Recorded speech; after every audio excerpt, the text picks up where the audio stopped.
May I now request the chief guest of this function, Srimati Amrita Pritam, to address us on this occasion. कहते हैं धरती का ये टुकड़ा कभी प्राग ज्योतिष नाम लिए हुए था, फिर कामरूप के नाम से जाना गया और अब जिसका कोई सानी नहीं है, जिसे भेदा नहीं जा सकता, जिसे हराया नहीं जा सकता, इन अर्थों को लिए हुए इसने आसाम नाम धारण कर लिया है। ब्रह्मपुत्र की वादी में लोगों की भाषा और जिंदगी जाने कितने रंगों में भीगती रही।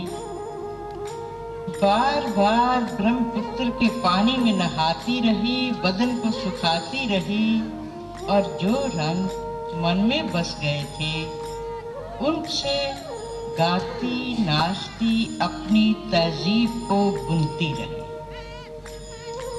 दुनिया में कलमी इतिहास की हर गाथा देवताओं और राजाओं के स्तुति गान से शुरू होती है और फिर उन गाथाओं में नाटकीय अंश आते हैं उन घटनाओं से जो मुनिगण और राजा लोग अक्सर भूल जाते हैं।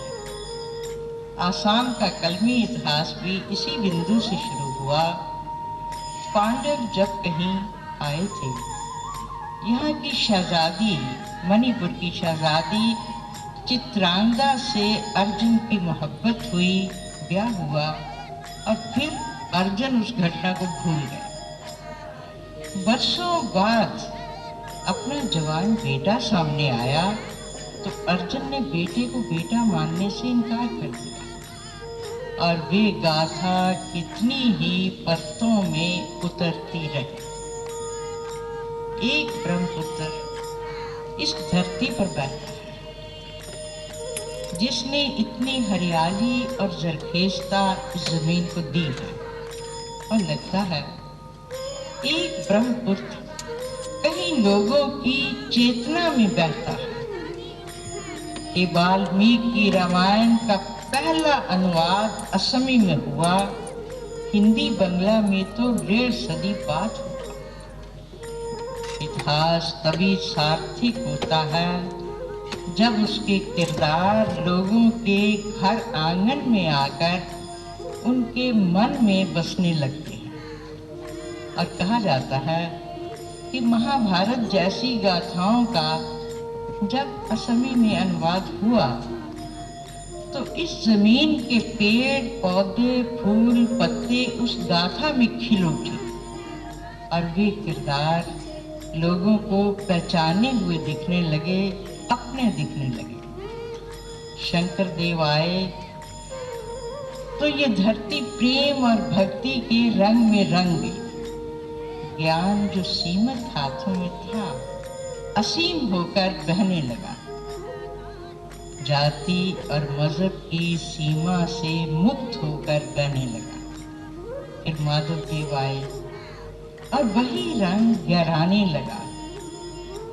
अर्जित ज्ञान कभी अंतर अनुभव में नहीं उतरता, इसलिए उसकी सीमा बनी रहती है। लेकिन ये वक्त था जब शंकर देव और माधव देव ने जो अंतर अनुभव पाया वो बरसा दिया तो लोग एक आनंद में भीगने लगे।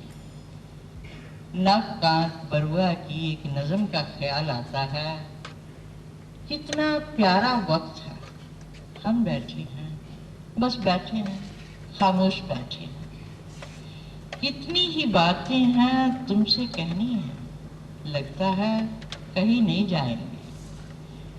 कल रात मैंने अपने से बातें की, बहुत सी बातें तुम्हें कहने के लिए, लेकिन अब इतना ही काफ़ी है कि हम बैठे हैं सूरज किरणों की सूरत में बरसता और पेड़ों के पत्तों से छनते हुए उसके टुकड़े गिर रहे तेरे नाक पर, होंठों पर, बाहों में। हम बैठे हैं, बस बैठे हैं और लगता है सब बातें हो गई। इसी नज़म की तरह ये समागम हुआ। मेज़बानों को बहुत बहुत मुबारक देती हूँ कि एक ऐसा मिलन हुआ। कुछ बातें कहीं सुनी, लेकिन अंतर मन की खामोशी अनुवाद नहीं होती, और उसी खामोशी में हम भीगे हुए हैं, चिरकाल तक भीगे रहेंगे।